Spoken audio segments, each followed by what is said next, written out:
Yes. So yeah, let's proceed. Good morning. Let's proceed with our lecture.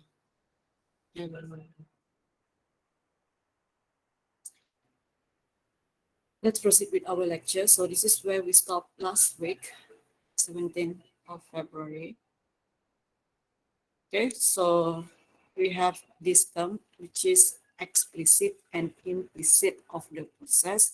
So let me recap a bit with you what is explicit and what is implicit. Okay, so for the process or activity in this lecture, not dimension activity. So activity is like the process. So explicit is the activity or process within the same application. Communication of the application within the same app. For implicit, it is a different application. That means we have two application. For example, we have this application A and application B, the process. Okay, so this is where we stopped last week. So basically that's implicit and explicit process between the application. So here we have this. So here we have this intent filter. Okay, so here intent filter, the advertise to which implicit intents your app can receive using your intent filter element. So again, what is implicit? Implicit, like I said, it is a process. Okay, a process between two different application. So here, an activity declaration with an intent filter to receive an action send intent when the data type is text. Okay, so this part, the body is here, intent filter. Okay, this one is for one of the function action send. This one. Okay, this one is one of the function under this intent filter, which is action send. Actually,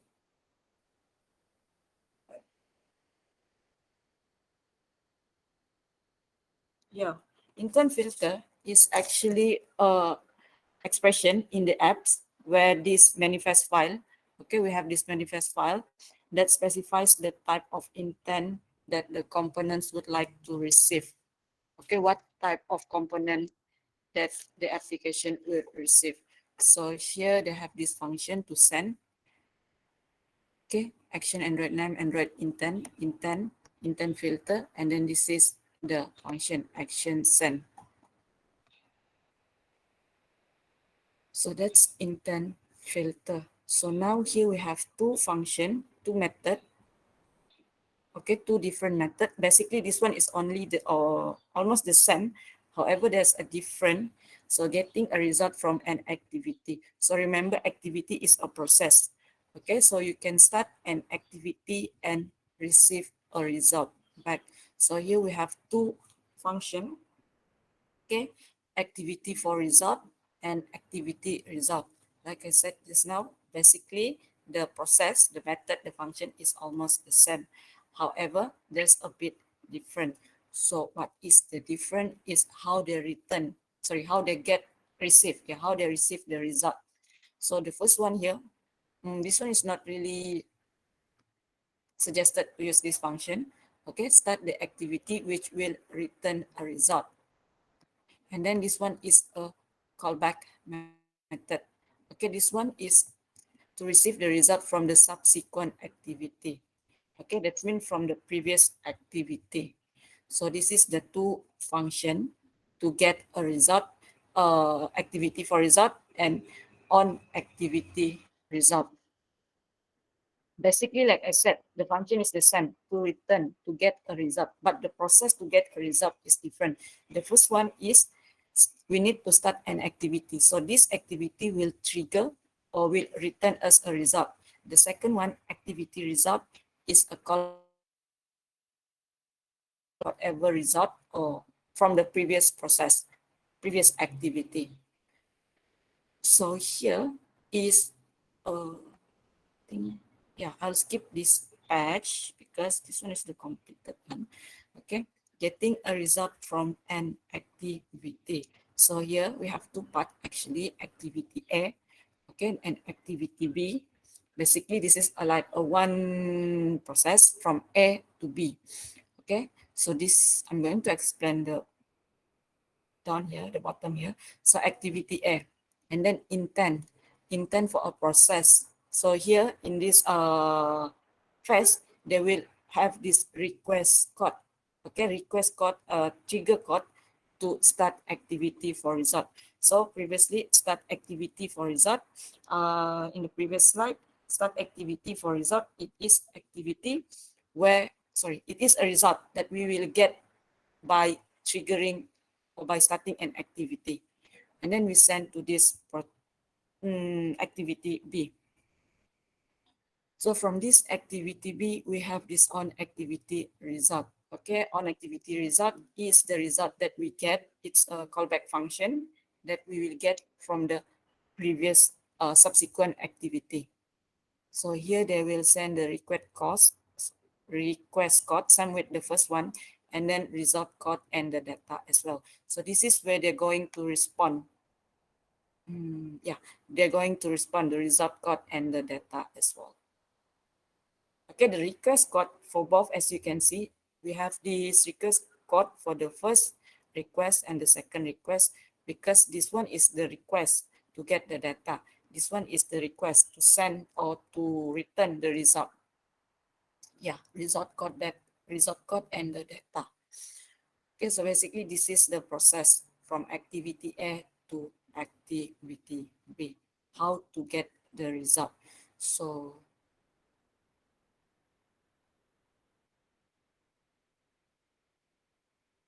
okay, so this one is the request code. Oh yeah, code, request code. So here pick contact request.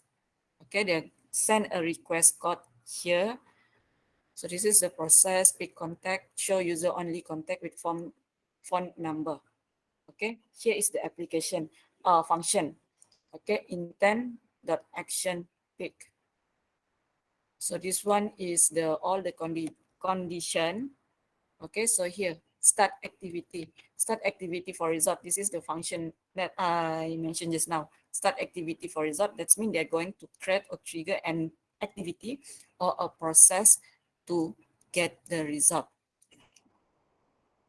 Okay, so here you have this override fund. For override fund, remember this one is the subclass. That means this is, they have a parent class, superclass. Yeah, parent class.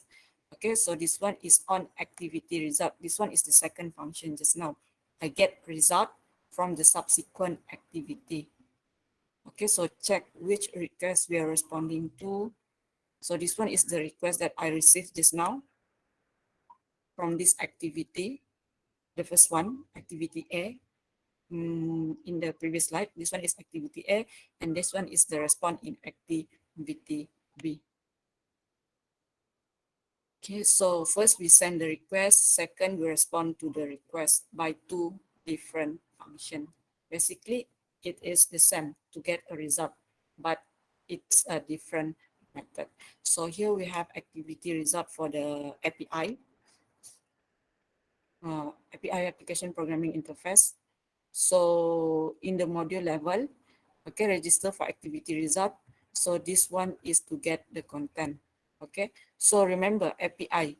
API basically the function of API is the communication between application. Yeah, communication between two different application. Okay, so here is the function register for activity result and then get the content. So this one is activity result API from two different application. So here, actually, it's not actually. So here we have few life cycle. It's like a phase actually. We have 6 phase. So activity instance app transition through different step in their life cycle. That means the process. They have few step phase. They have few phase. Okay. So later we will see one complete flow chart. how to use or where's the application of this class. So the activity class provides callback that allow the activity to know that a state has changed. Okay, that's mean the state has changed. That means I change from, sorry, the process changed from one phase to another phase.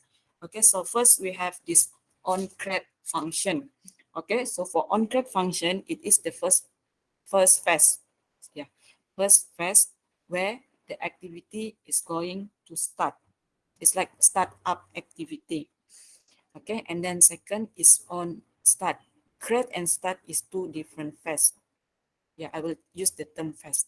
Create is the startup activity, but haven't yet start. The second is the start activity. So this is the phase where the UI will be visible to the user. Yeah, UI will be visible to the user. Second is resume. Resume, this is a phase where I continue my process, where the application is going to continue the process from where they stop. This one we can relate with the number 5 here. Okay, number 5, stop. So they're going to like start from where they stop. They initialize the process from the stop activity.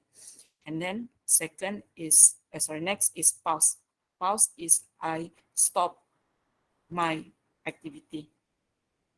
And then 5 is stop.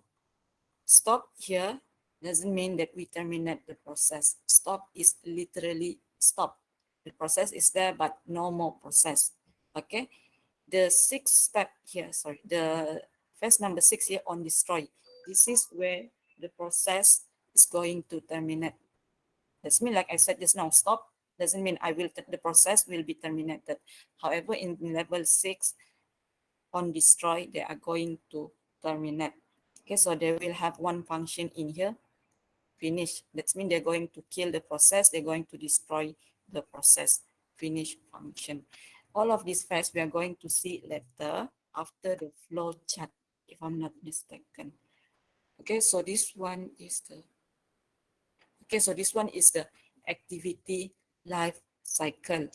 Okay, so the first one is activity launch with activity launch. And then first phase that I have here is on create. I said just now on create, that means I try to start the act, not start. It's like, what's the term? Create, yeah, we create the activity. Okay, but we haven't start. This at this phase, the on create phase, the UI, the user still cannot see the UI because the UI is on this phase, the second phase on start. So this is the phase where the UI will be visible to the user. Yeah, visible to the user. And next we have resume. Resume, right? Yeah, resume. That means I'm going to the process, the application is going to start from where the stop. It's like the pause function. I think we have pause function. Yeah, from the pause function. Pause phase. Okay, so this is the activity running, the process. Okay, so here from activity running, another activity comes into the foreground, which is on pause. Pause, that means I temporarily stop my activity here. Okay, so you can see the flow here, right? I mean, yeah, the flow from on pause to the on resume. Like I said, the on resume, I initialize, I start from where I stop. Stop here referring to the pause, temporarily stop. Okay, on pause. So user navigate to the activity that I stopped just now. It's pause actually, not stop. So from on pause, on pause, okay, apps with higher priority needs memory, apps process kill. Okay, they kill. The kill term here is terminate, the last destroy, sorry, terminate, destroy. Okay, app process kill. That means they terminate all the process. Okay, they terminate, they stop and then they terminate the process. That means the process is no longer running at the background. So once the process, when the activity is terminate, destroy or kill here, it's no longer in there, so they need to start. user navigate to the activity. So this one is basically the first process. That means if you want to get any process or if you want to get any result, you need to start over this one again. Create the first phase of this life cycle. That means, yeah, you need to start again. So here, from this on pause, just now temporarily stop. So the activity is no longer visible on stop. Okay, what is on stop? On stop, the process is there, but it's not processing. Yeah, that's the term I think. The process is still there, but it's not processing from on pause. Okay, so from on pause here, we can go to destroy. Destroy again, that's mean I kill the process. So for remember this one, once you destroy the process, you need to start again. Destroy and stop is different. Stop is the process is there but no process, no function. Yeah. So if you want to make it to destroy it, you need to use this function on destroy. Okay. On stop, user navigate to the activity. On start. I think this one is the complete one. Yeah, I'll skip to this part.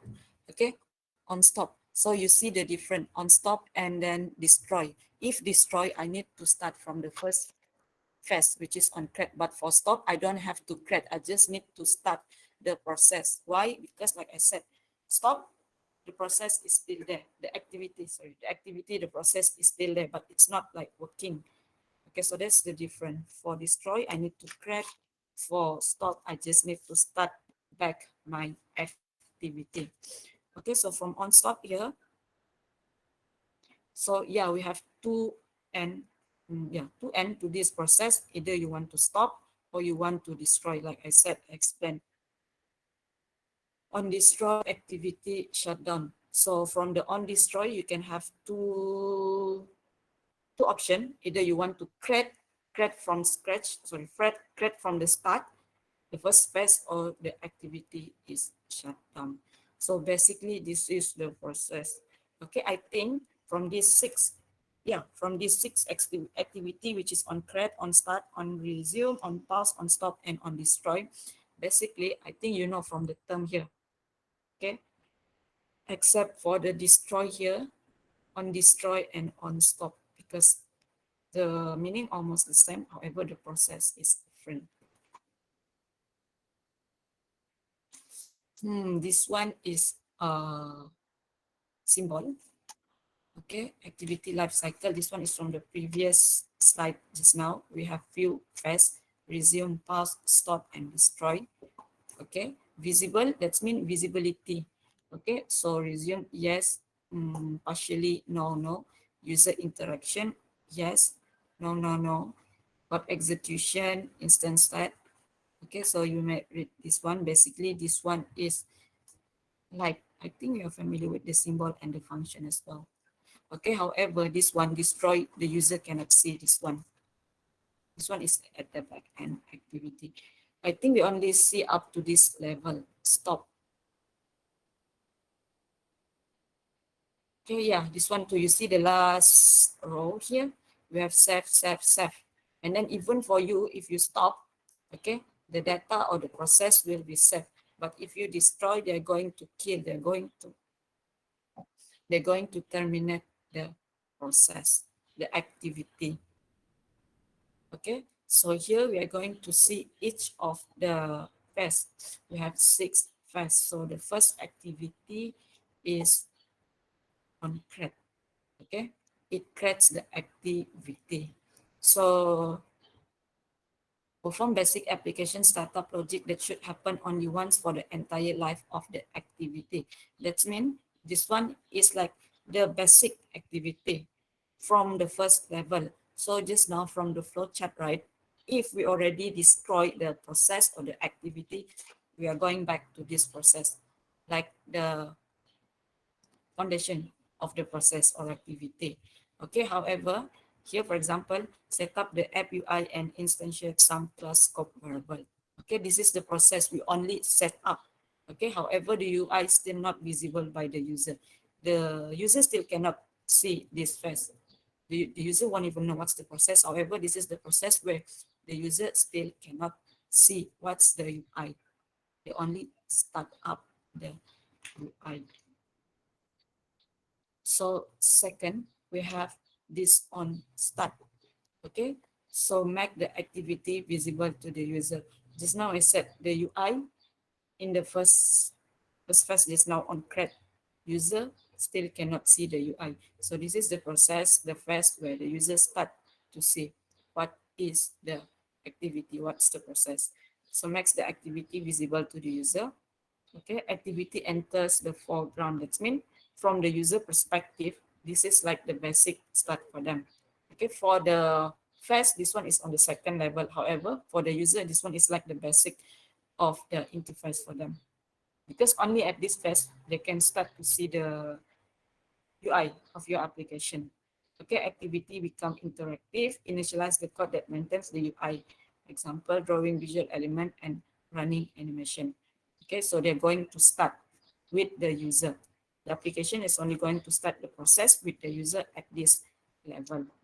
The first level is now is at the back end, so the user cannot see or they don't even know what's the process that currently running. Next is resume. Okay, activity comes to the foreground. So here we have two methods to start and to pause. Okay, the first one is first call to resume the activity, and then to pause, sorry, on pause, user return to the activity. So resume here is like we continue. Okay, we return from where we stop, from the activity or from the process that they stop. So initialize components that you release during on pause. Okay, like I said, this one is we start. So here stated initialize component that you release during on pause. So before we go to this one, of course, we need to have this one and perform any other initialization that must occur each time the activity enters the resume state. For example, starting a camera preview.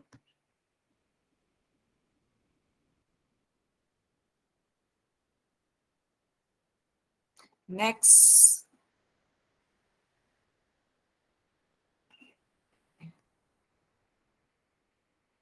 next is on pause activity. Okay, user is leaving an activity. Doesn't always mean that the activity is being destroyed. Like I said, pause is like a temporarily stop.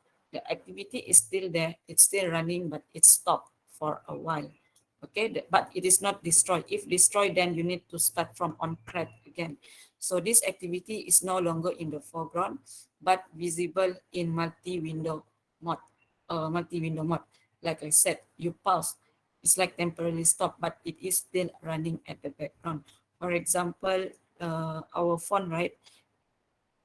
Mm, For example, from maybe I open my Facebook application, for example, and then on pause, that's mean from, let's say from a Facebook application, I go to my WhatsApp. Okay, so the process at the front end, I see the Facebook is on pause, but actually the process at the back end, sorry, at the process is actually running. So that's why it's set here, visible in multi-window mode. You can still see your Facebook. I can see still my Facebook, even though I don't perform any process with Facebook.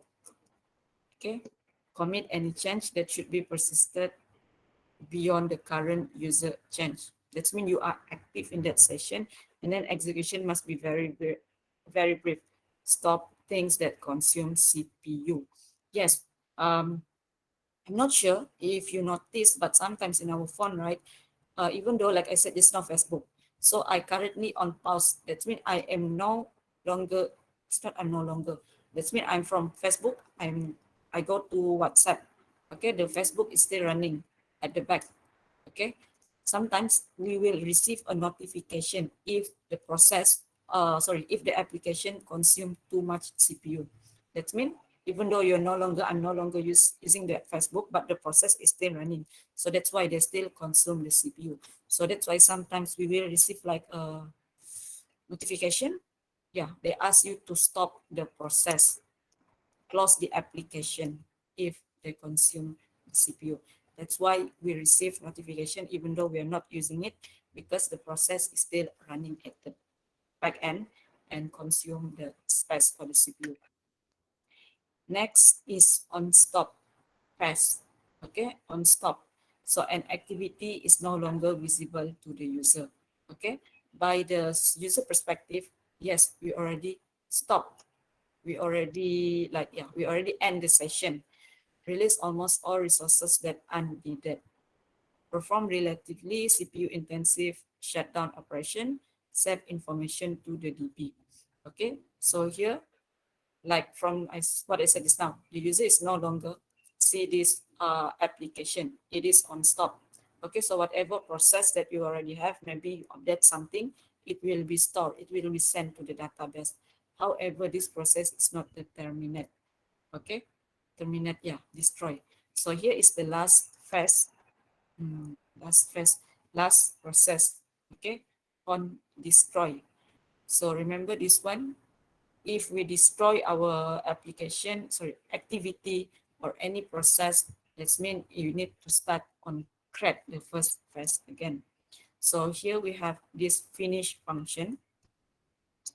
Is called or the system destroying the process containing the activity to save space.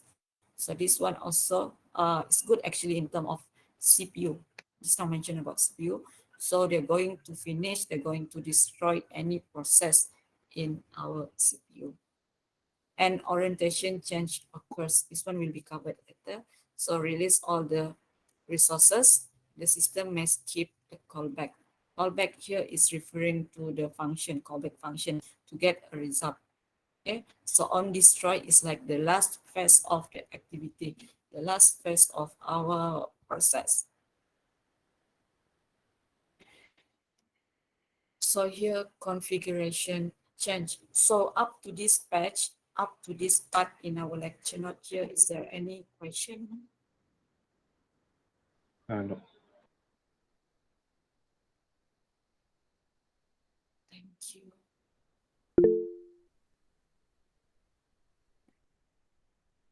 Who is not here?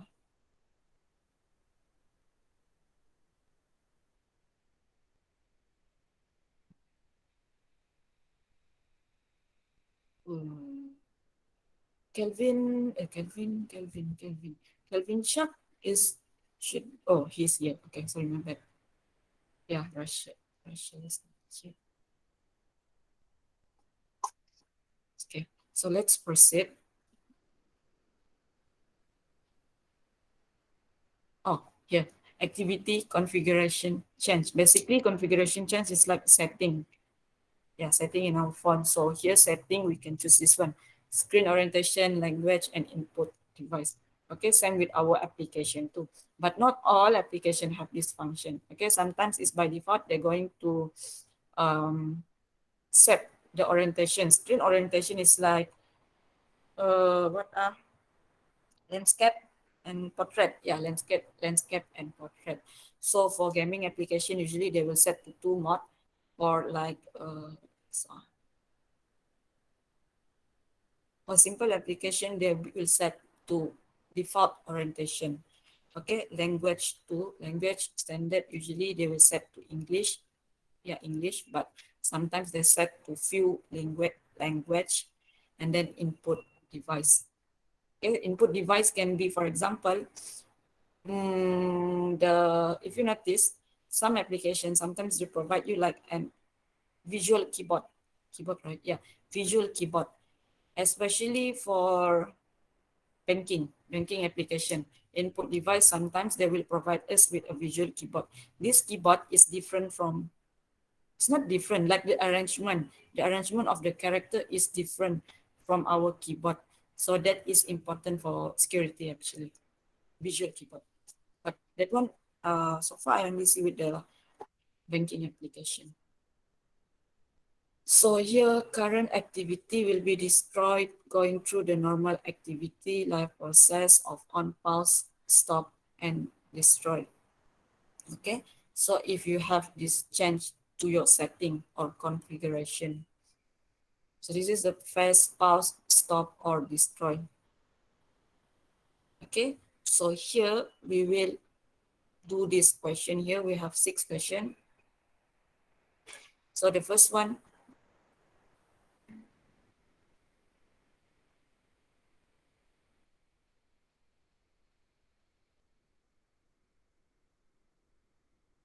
scrolling your name.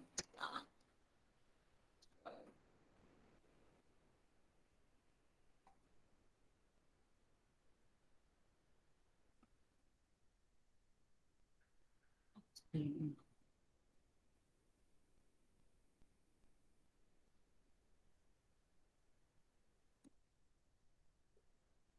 Mm. Morning, Miss. Sorry, let alarm fail. Yeah, we should set in alarm actually. It's okay. We should.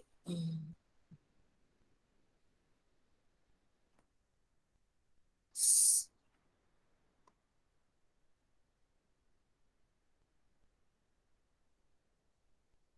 okay.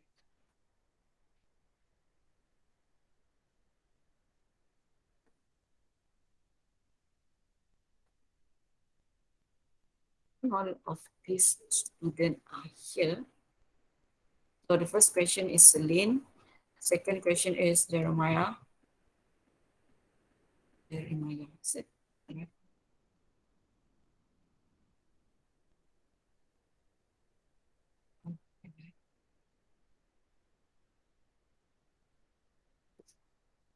Jeremiah, this one, 3A on Ken Shark. And then Nathan Sue and Ivan. The last one is Ivan. Okay, so I give you 5 minutes to do this question.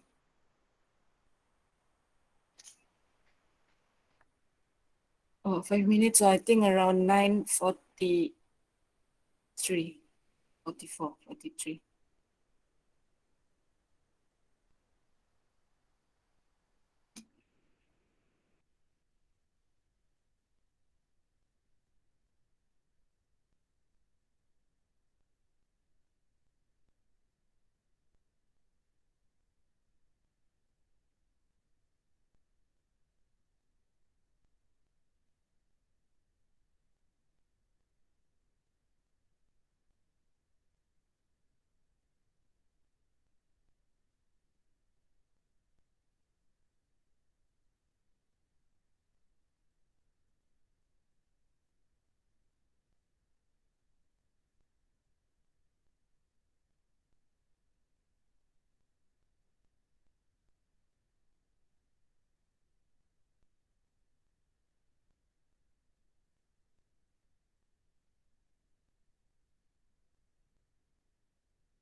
So hi, already past 5 minutes.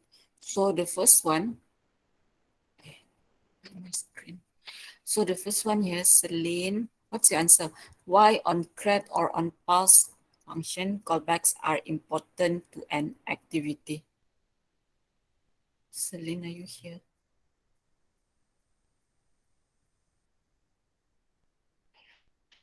Question number two. Describe a scenario where this on pause and on stop would not be invoked. That means why it is fair to call this to fast, which is on pause and on stop. Jeremiah, what's your answer?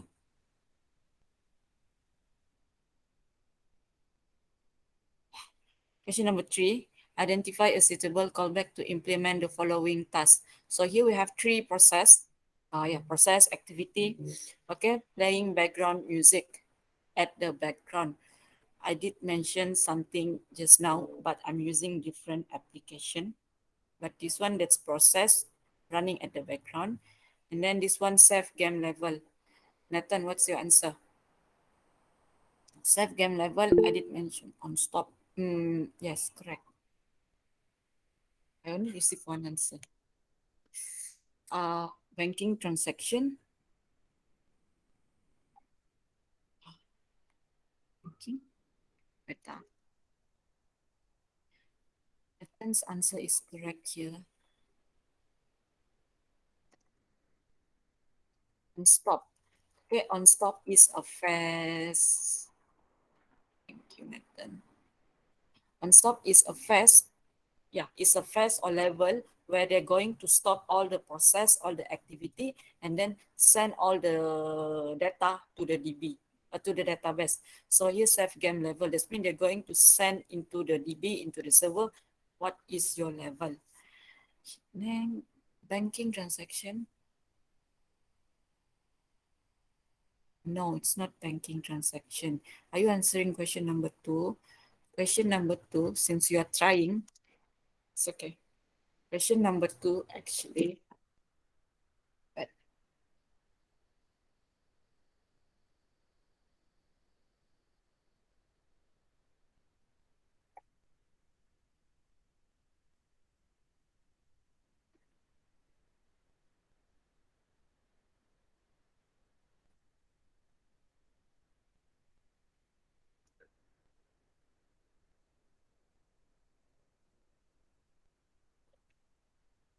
info, info.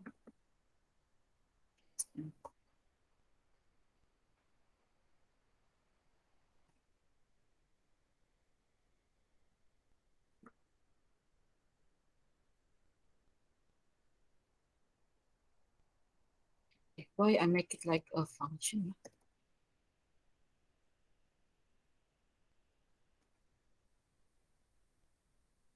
So question number two, actually describe a scenario where on pause and on stop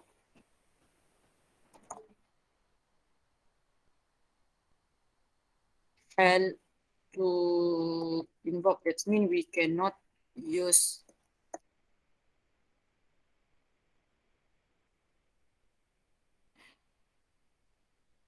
um,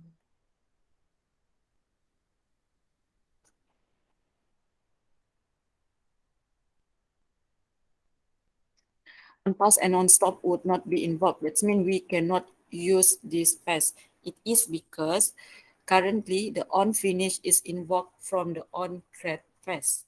Okay, because the on finish, that's mean I want to stop, to stop this process from this whole activity, from the whole activity. So that's the reason.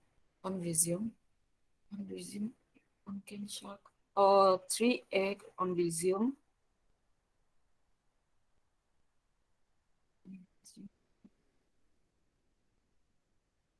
Background music.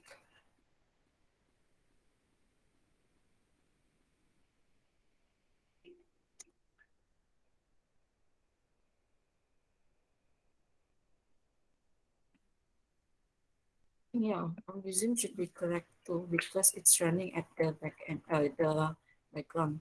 Yeah, on resume, correct. And then establish connection. Ivan, this one is like I want to send a request for the first first process, TCP ID direct, TCP IP direct connection. This one is networking.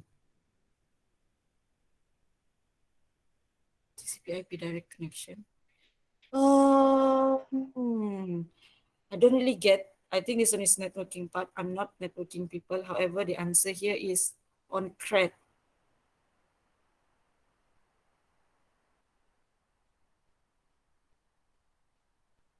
TCP IP. I've heard that before, but okay.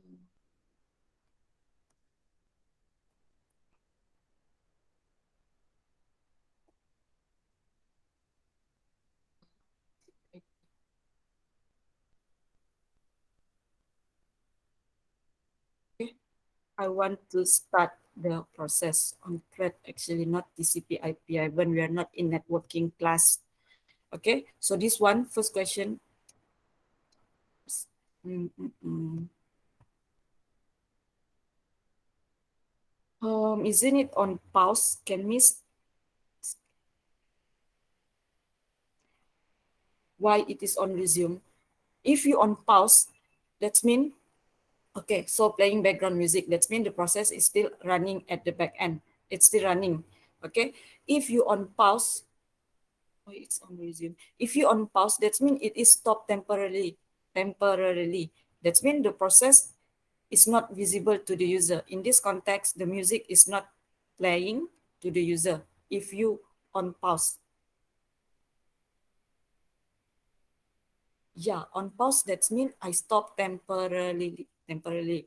Okay. So in this context, again, the music is not playing to the user. But if you resume, that means you can go to the other application. Maybe you're using jokes, for example. Okay, jokes, but then you can go to also implies to the background apps. Yes. So on resume also implies to the background apps. Yes. That's why you can play, oh sorry, that's why you can see your application if you have multi-window. Yeah, multi-window. Okay, Ian. So here we only have one question. Is she not here?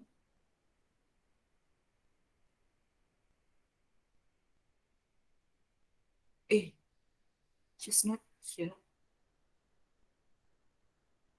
But I think I saw her name.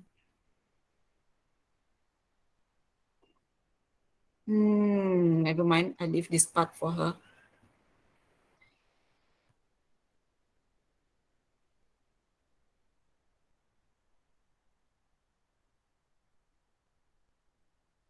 Okay, I will leave this question for her because I think last week I assigned question two but no response.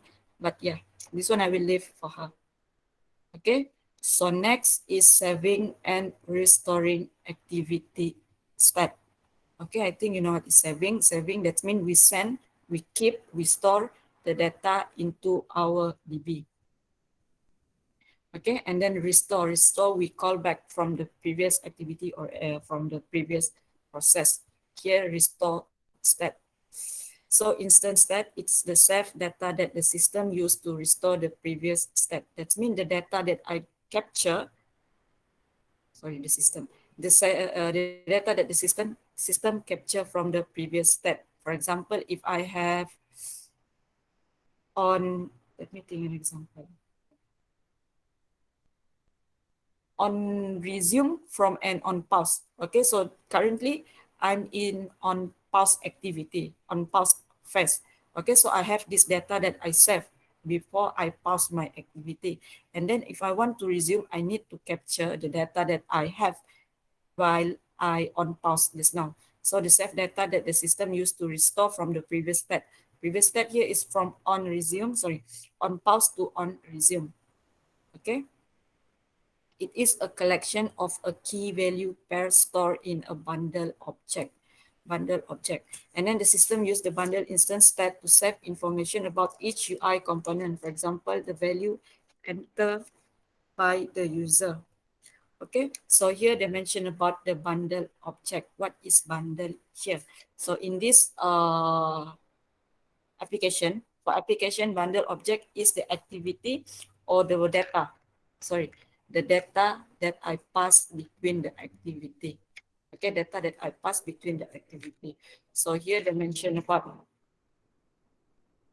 the system use the bundle instance. That means the data that I have from the other activity to save information about each UI component. For example, here I have this data about value entered by user in a text field. So here,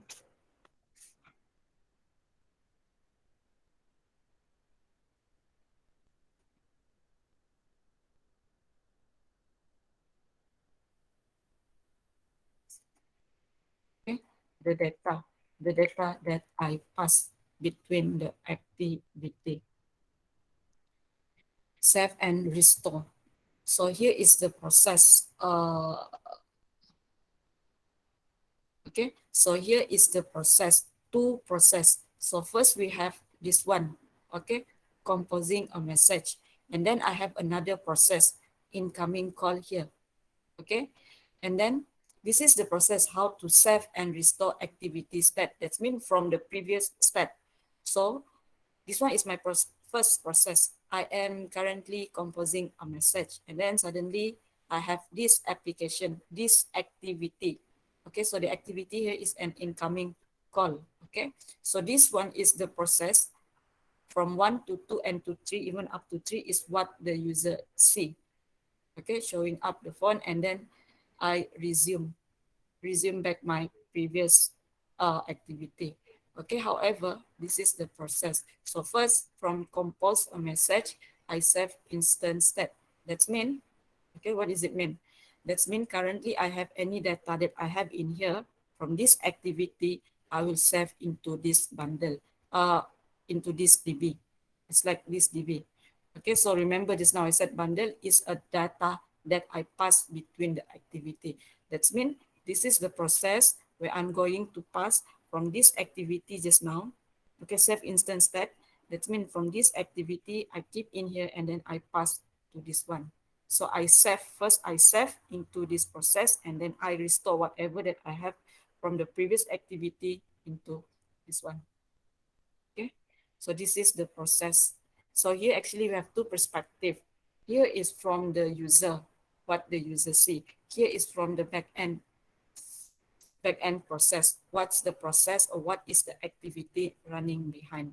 Okay, so basically from this, sorry, for this second process here, showing for app, the incoming process, actually there's another activity running at the background, which is the process, the data that I save from this one. And then once everything is done, I'm going to restore. I'm going to send back this data that I have to the user. Okay, save and restore activity state. So remember here we have this term bundle. Bundle is like the data that I pass between the activity. So the data is from here.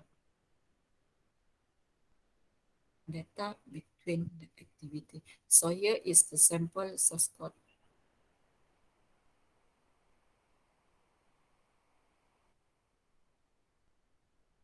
So here is the sample source code. Uh, this one.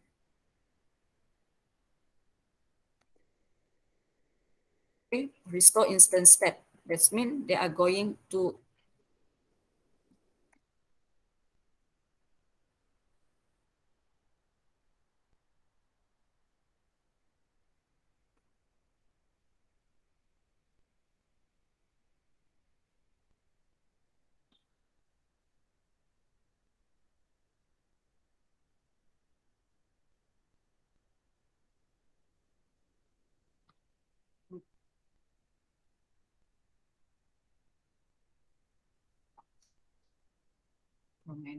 So this one is the on restore instance state, save instance state.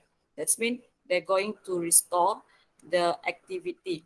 Sorry, they're going to restore the data between the activity. Okay. And then this second is on Ceph instance.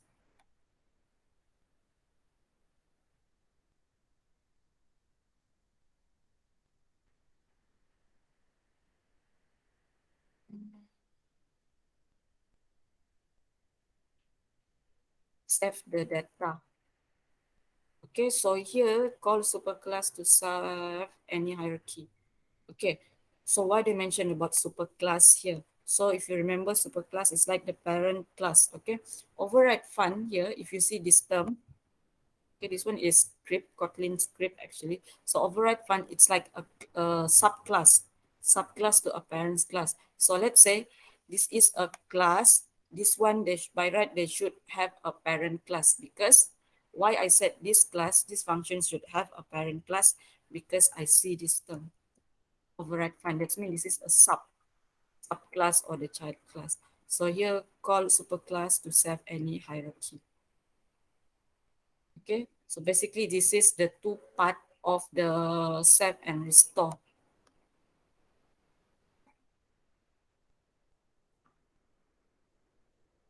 So here we have another question.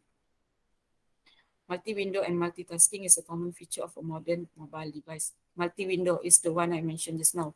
You can pause your Facebook and then go to the WhatsApp, and then if you click on, it's depend actually on the phone. You can see all the application that you open. If you want to see what's the process, maybe you can go. Usually all people, the parents, they don't stop the activity. They just change from one activity to another activity, from one application to another application.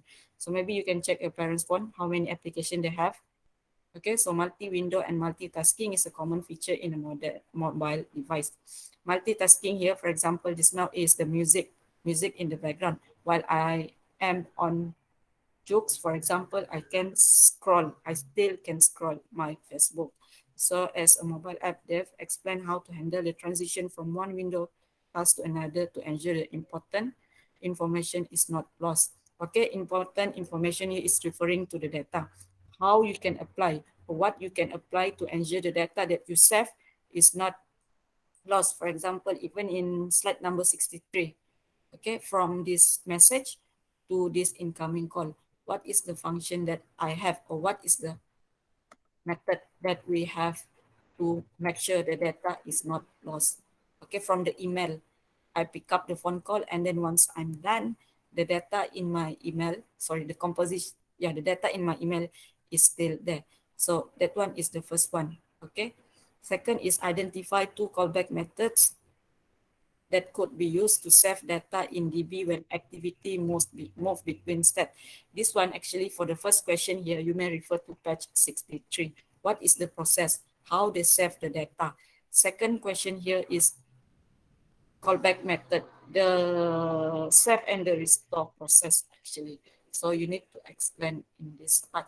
This part two we will do. So this one I'm going to, I think this one is not L. This one is uh,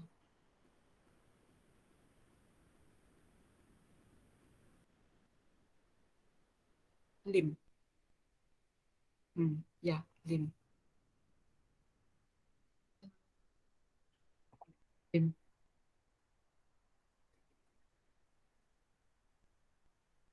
Okay, for first question, actually, you can check at page 63. For second question, you can check with page 64.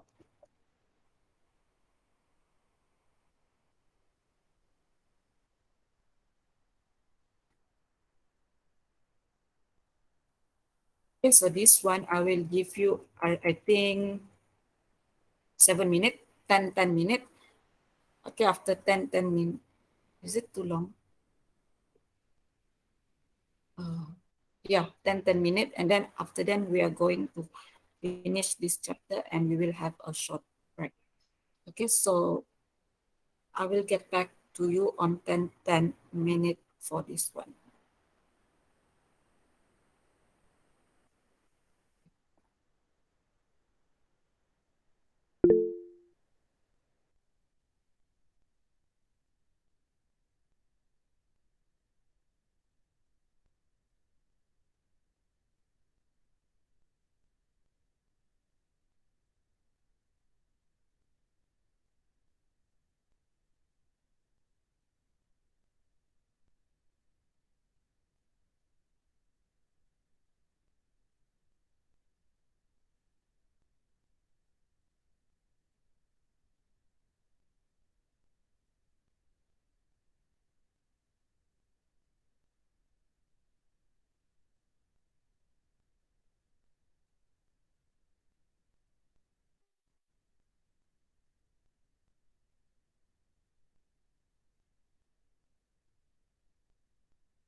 Hi. So, as you can see in my screen, this is the answer shared by your friend. So the first one here, how to keep the data between two different activities or multi-window here. Okay, so here by using save instance stat and restore instance stat. Okay, that's mean stat that is stored in bundle object. So the keyword is here, bundle object, because bundle object, like I said, this is an object where they are going to, sorry, the process. The process is going to pass the data, any data that saved between activity. So here is the explanation. Bundle object is the data passed between the activities. That means from another activity, I can go to the other activity. Okay. So if you don't understand what is activity to another activity, you can refer to page 63. From the email to the incoming call, two different activity. Okay, second question here is uh, method that could be used to save data in DB when activity move between state. Basically, question number two is almost same with question number one. However, they ask what is the function. Okay, the process, the explanation is same. Okay, from one activity to another activity. So here we have restore instance stat and save instance save. So basically the function for restore instance stat is to retrieve, return the data. Whatever data that I save, whatever the data that I have, I'm going to return. Save is like, yeah, save or keep the data. Okay, where to return or where to keep this data is using this bundle here. Okay, activity, the data that I pass between the activity. Okay, so that's all for this chapter 3. Okay, chapter 3, explain the concept of an activity. Remember, activity is like a process. And then we have this intent and intent filter, life cycle of an activity, the phase, and then the manage the activity life cycle. That's mean from one phase to another phase, from one activity to another activity. So basically, that's the end of chapter 3. So for chapter 3, is there any question? Excuse me. If not, I suggest us to have 10-minute break before we move to chapter 4, saving data. Is that okay with you, student? If yes, please raise your hand. Thank you for your response. So let's have a break. Okay, we will continue around 10:25, 25, 13 minutes, yeah, 10:25 a.m.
Hi everyone, already 10:25.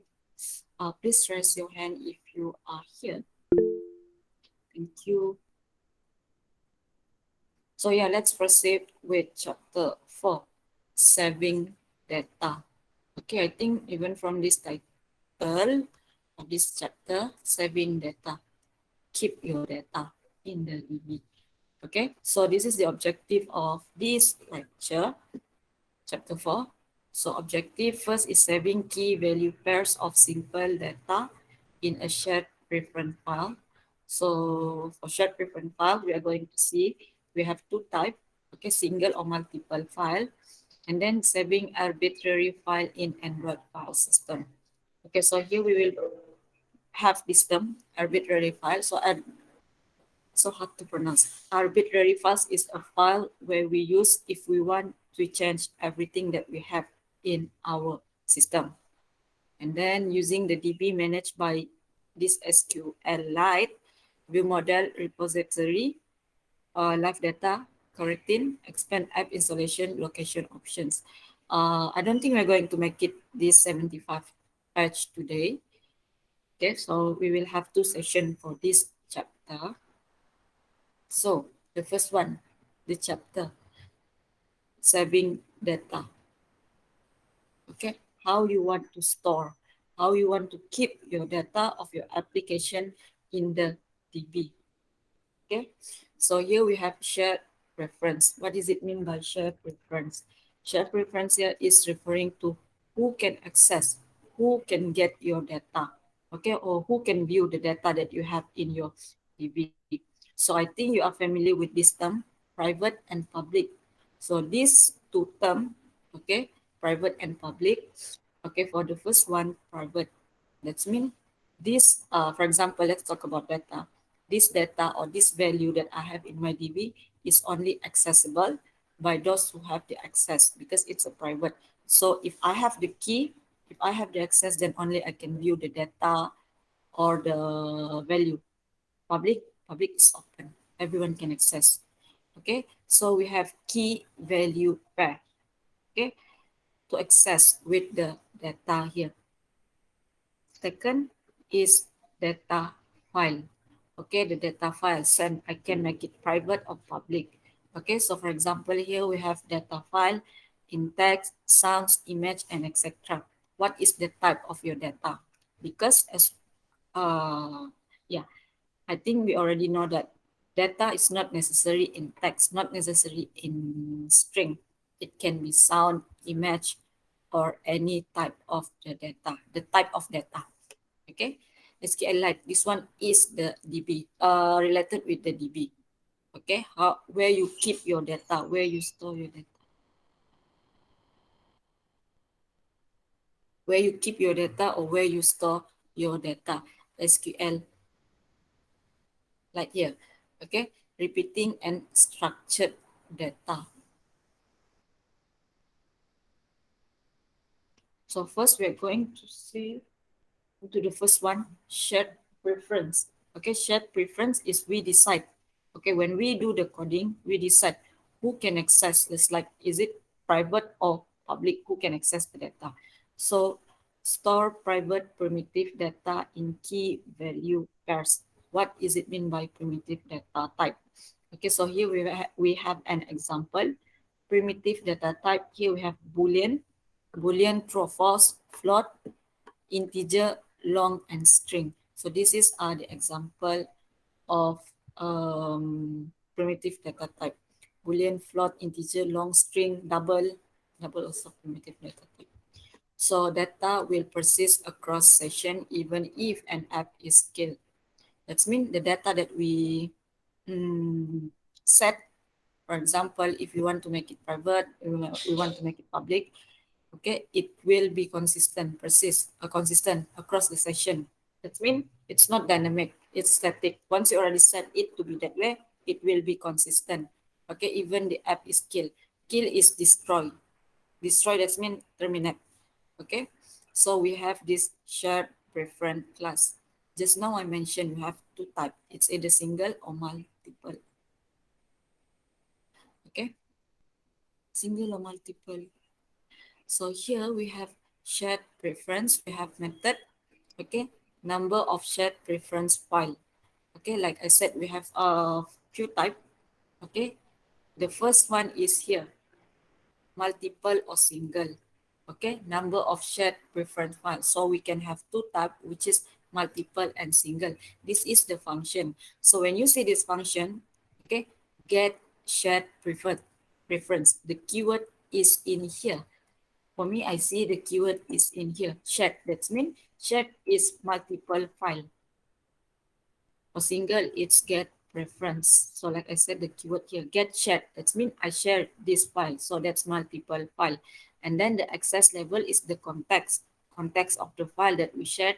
And then for the single file, it is an activity level. So here is the example. Okay, so like I said just now, we have shared preference and get preference. Okay, what is the difference between these two is multiple and single. Okay, so here we have this activity one and activity two under this context. Okay, for shared preference and activity, two different activity. This one they are under the same context. This one is under different activity. So for shared preference, like I said, we share the file. Okay, multiple. So here, as you can see, activity one, they have this shared preference one and shared preference two. Let's take it as file. That means I go to this file and I go to this file as well. Yeah. Then same with this activity too. I share this file, multiple file. Okay. So if you compare this one, for example, here, the first activity here, I only have this one single file, different with this shared preference. I have these two, one and two, shared preference one and shared preference two. Let's say this one is a file. So this one is file one, this one is file two. But for preference, the single one, I only have one-to-one relationship. Yeah, like one-to-one relationship. Activity one, I only have this one preference file. Same with this one. But this one is two different activity. Okay, they're not connected at all. So one activity to each of the preference. Okay, so basically we have two shared for multiple, preference is for single. Okay, so here getting shared preference. Okay, so this is a sample of code to share preference file that identified by the resources. Shared preference. Shared preference here, that means it is multiple. Where is my underscore? Yeah, shared preference. That means multiple by the string preference file key. So this one is the key and opens it using the private mode. So the private mode, private mode, private mode. Okay, using the private mode so that the file is accessible by only your app. So here, as you can see, I highlight two terms. First is shared preference. Second is private mode. Shared preference is the type of file that we want to access. Okay, multiple. Second is the private mode. Private mode is, I think you know, that's mean it is only open by the app. The file that I set the key to private mode, it is only accessible by the app. So here is to access your code. Okay, so this is the line. So when naming your shared preference file, you should use the names that uniquely identifiable to your app. An easy way to do this is prefix the file name with your application ID. This one is only a guideline. Okay, so for example, this one com.example.my app. So my app, sorry, the application that I have here is,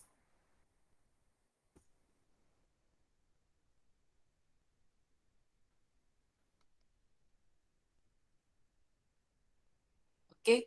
So referring to this point here, it stated that it's easy if we give the prefix name of our application ID. For example, this is the name of my application, which is my app. Okay, so I give the name, I initialize the name to this prefix. Okay, so my app is the application ID. So it's easy to find, easy to identify. Yeah. And then getting preference. Okay, so getting preference, here is the keyword.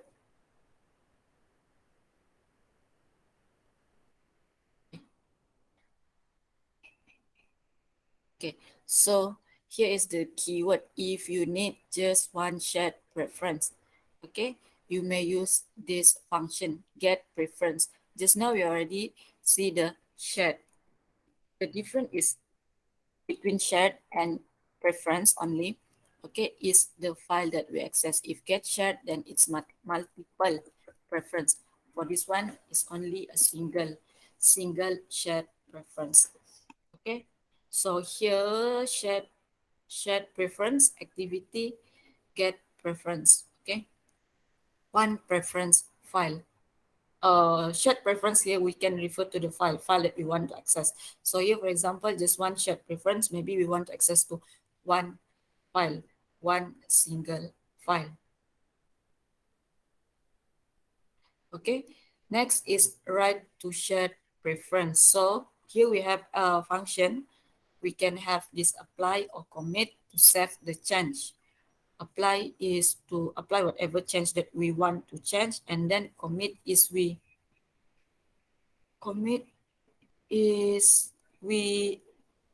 deliver, not deliver, deploy. Yeah, deploy the change. Okay, so the apply writes the updates to the disk asynchronously. What is asynchronously? That means it is not concurrent. It is not in the same time. So the commit writes the data desynchronously. Okay, so two different functions with two different methods of writing. For apply, asynchronously, that means it is not together, not in the same time, it is not concurrent. For the commit here,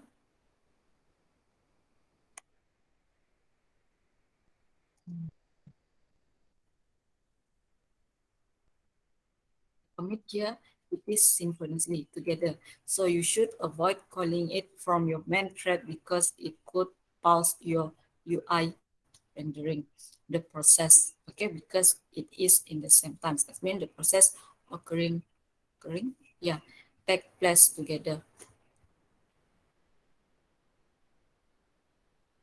Okay, next we have this data type. This one is the primitive data type, like mentioned earlier. We have Boolean, integer, string. So to read,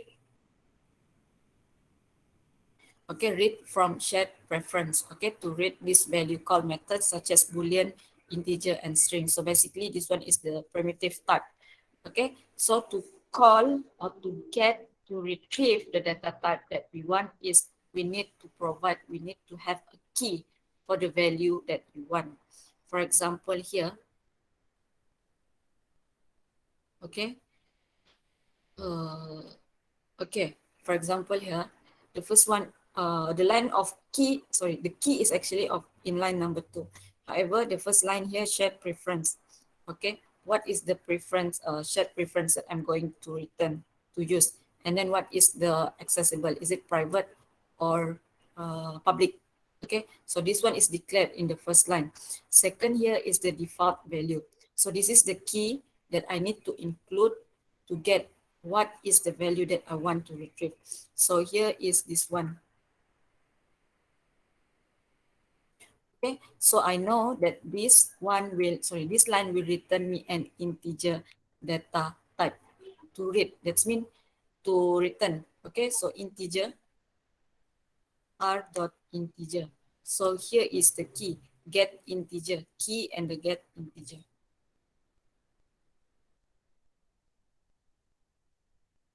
Okay, get integer. Okay, so this one is value high score. This one is a variable, shared preference, get integer, save. Okay, restore the data back.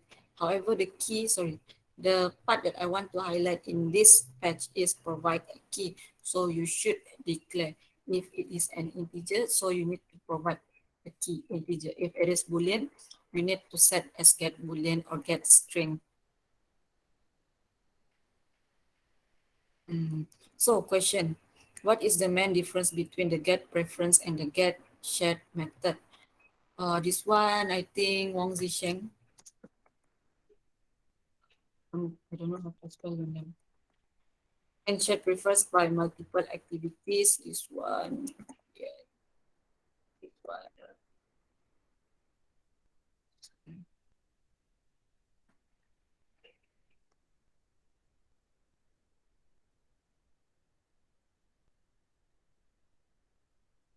RUSSE. Okay, so this one, what is the difference between these two type of preference? Get preference and get shared preference. I think this one is quite easy. This one is Solomon Wang Zi Cheng. Then second is can a shared preference file accessed by multiple activities and then multiple apps. Shared preference.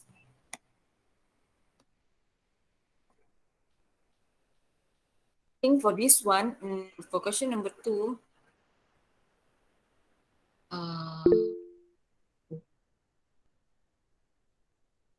where's the question just now?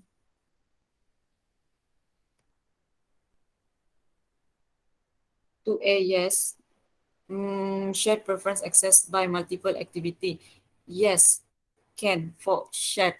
But for single, cannot. That means get preference only cannot. But if get shared, yes. So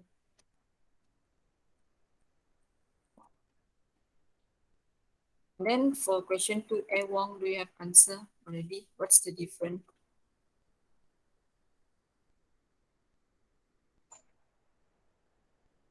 Anyone?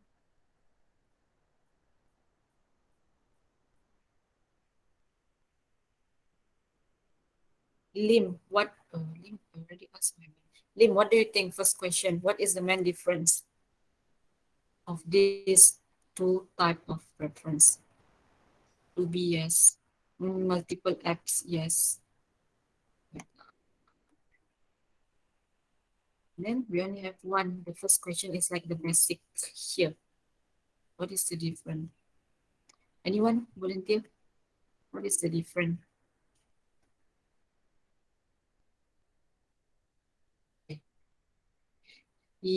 So for question two, we go to question two first. So for question two, shared preference file accessed by multiple activities. Yes, they can because that's the like the basic. Actually, the here. Okay, we can access to by multiple activities or even multiple apps. But if it is get preference, then cannot. Okay, because okay, for the first question number one, can we access my don't or get shared preference?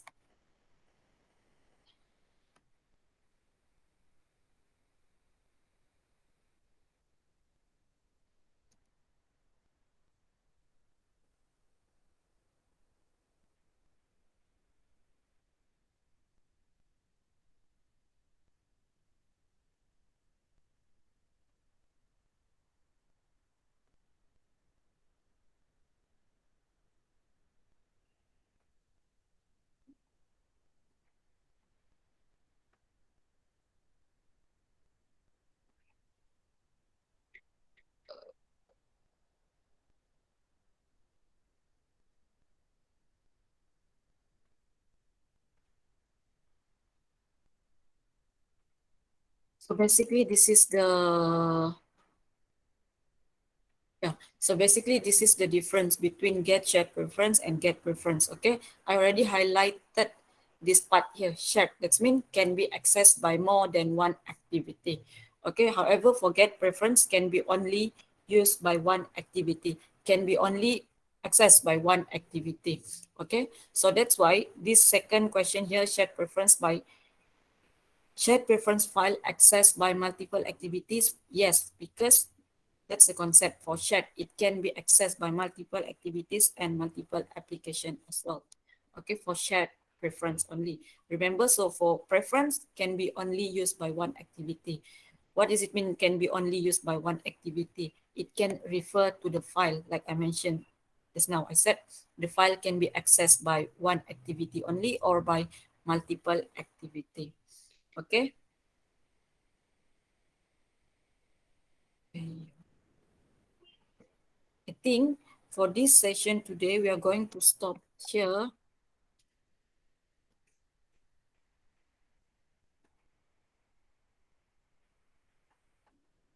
So yeah, for this session today, we are going to stop here at this part. Okay, next we are going to start with this saving file. Okay, saving file to save the data and to retrieve the data from our DB. So up to this page, is there any question? No. Since no, I want to discuss with you about something, the memo. I mean, yeah, no question, right, regarding our lecture today. So I want to ask you, I think you received the memo, right, regarding face-to-face class, face-to-face note. So correct me if I'm wrong. I think only Noel apply for both mode, right? The other student is online mode, is it? I believe it's about the PDF. Oh, the memo. The memo here is referring to the sorry. Teaching and learning. The one that yeah, the notice, the memo from our campus. Sorry.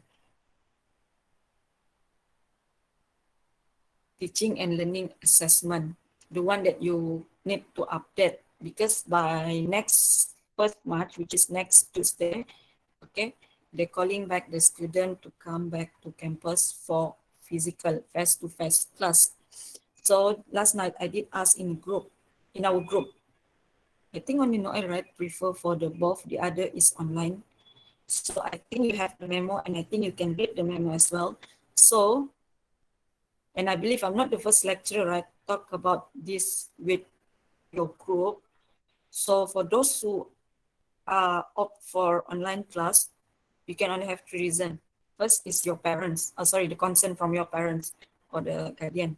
Second is the positive case, COVID-19. Third is the outstation. But for the outstation student, we have this grace period. So this grace period will be up to week 9. That means we can give you excuse so that you can proceed with online class until week 9 to come back to attend the physical classes. So I think since all of you are here for online class, right, except for Noel, you need to drop a letter. This letter is from your parents actually. Okay, state what's the reason you want to go for online mode. Okay, I think I already explained that part. So for my class, if your parents have the consent, drop the letter to me. I've attached my email address in our group. Okay, so I think you guys understand, right? The memo. Any question regarding the memo of my class? Miss, need to separate the courses. You mean one student? Yeah, like send one by one. Yeah, for each course, each subject, you need one IP, one mobile. Yes, one IP, one mobile, separate. So for me, drop the letter to my email address. Okay, any question? If not, we're going to dismiss. So we still teach in the campus. Huh? Does we still teach in the campus or online? For me, Yeah. for the lecturer, let's say, Noel, you're going back to campus, right? I'm going to conduct hybrid mode. That means I'm going to make, for the online, still online classes. And then for you, I'm still going to explain. But if hybrid mode, Okay. yes. So if no question, I think, if no more question, right, I think we can dismiss now. Yes, Ian. Yeah, today, for your assignment, formal attire, I received this question. No need formal attire, just put on something because you need to turn on your camera. Yes. But for final presentation, yes, formal attire. Okay, so I think that's all for our session today. See you in the afternoon. Okay, thank you.